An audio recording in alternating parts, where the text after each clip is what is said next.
Schizophrenia ఎందుకొస్తుంది అంటే మనము ఖచ్చితంగా ఒక రీజన్ అని చెప్పలేమండి. దానికి ఎందుకంటే కొంచెం జెనెటిక్ కాంపోజిషన్ గూడా ఉంది. ఈ జెనెటిక్స్ వల్ల గూడా కొంచెం స్కిజోఫ్రీనియా అనేది వస్తుందనమాట. స్కిజోఫ్రీనియా మనము తీసుకున్నప్పుడు నార్మల్‌గా 2 రకాల కాజెస్ చెప్తాం. ఒకటి బయోలాజికల్ కాజెస్, ఒకటి సైకలాజికల్ కాజెస్ అన్నమాట. బయోలాజికల్ కాజెస్ అంటే ఏంటి? బయాలజీ ప్రకారం ఏమవుతుంది అని మనం కాజ్ తీసుకున్నాం. ఫస్ట్ కాజ్ వచ్చి జెనెటిక్స్. మీ జెనెటిక్స్‌లో ఎవరికన్నా ఉంటే మీకు గూడా వచ్చే ఛాన్స్ కొద్దిగా ఎక్కువగా ఉంటుంది.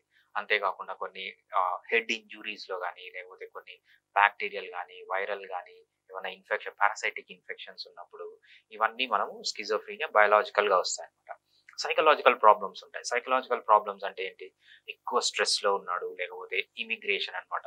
ఆహ్, ఇమిగ్రెంట్స్ మీరు వేరే కంట్రీ నుంచి ఈ కంట్రీకొచ్చారు. మీకు స్ట్రెస్ ఉంటుంది.